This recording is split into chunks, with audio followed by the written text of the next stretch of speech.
विक्रम बेताल की कहानी अपराधी कौन। एक बार की बात है, बनारस में हरिस्वामी नाम का एक ब्राह्मण रहता था। उसकी पत्नी बहुत सुंदर थी और उसका नाम लावण्यवती था। लावण्यवती का रूप इतना सुंदर था कि कोई भी पुरुष उस पर मोहित हो जाता। एक दिन लावण्यवती अपने घर की छत पर सो रही थी। जैसे ही आधी रात हुई, एक गंधर्व कुमार आकाश मार्ग से उड़ता हुआ जा रहा था। उसकी नजर लावण्यवती पर पड़ी तो वो उसकी ओर आकर्षित हो गया। गंधर्व कुमार लावण्यवती को उठाकर ले गया। हरिस्वामी ने सुबह उठकर देखा तो उसकी पत्नी गायब थी। हरिस्वामी के लिए यह बड़े दुख की बात थी। वह अपनी पत्नी के अपहरण से इतना दुखी हुआ कि उसने आत्महत्या करने की ठान ली।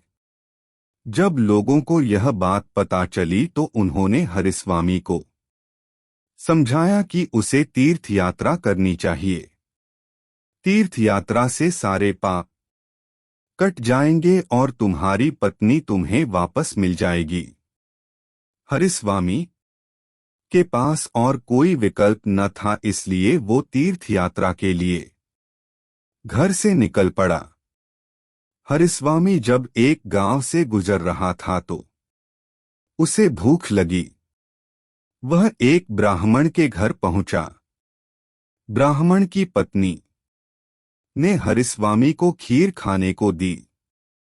हरिस्वामी उस खीर को लेकर एक तालाब के किनारे पहुंचा ताकि वो मुंह हाथ धोकर खीर खा सके और प्यास लगने पर उसे पानी भी मिल जाए।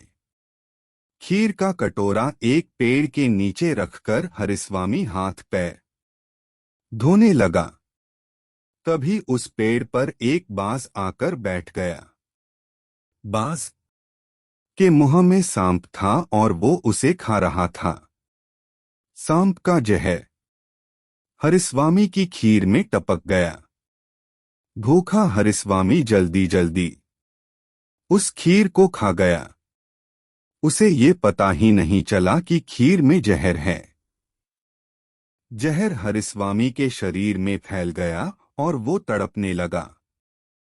हरिस्वामी दौड़कर ब्राह्मण की पत्नी के पास आकर कहने लगा कि तूने मुझे जहर क्यों दिया, और इतना कहकर वो मर गया।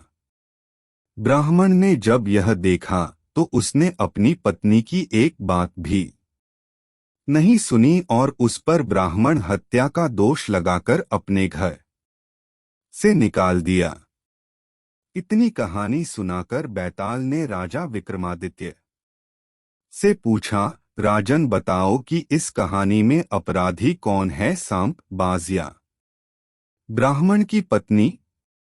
राजा ने उत्तर दिया, इस कहानी में इन तीनों में से कोई अपराधी नहीं है, क्योंकि सांप अपने शत्रु यानी बाज के वश में था। वह कुछ कर ही नहीं सकता था।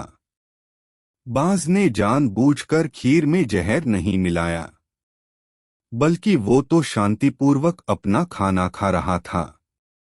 ब्राह्मण की पत्नी ने अतिथि का सत्कार किया था, उसे भोजन दिया था।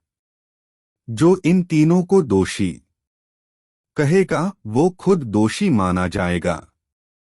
इस कहानी में अगर कोई अपराधी है तो वो है ब्राह्मण, जिसने बिना विचार करे और सच्चाई को जाने बिना अपनी निर्दोष पत्नी को बेघर कर दिया। बैताल बोला, राजन आपने इस बार भी बिल्कुल सही जवाब दिया है। इतना कहकर बैताल फिर से उड़कर पेड़ पर जा लटका। राजा विक्रमादित्य उसे पकड़ने के लिए उसके पीछे भागे। कहानी से सीख, हमें बिना जांच पड़ताल किए कोई भी बड़ा निर्णय नहीं लेना चाहिए।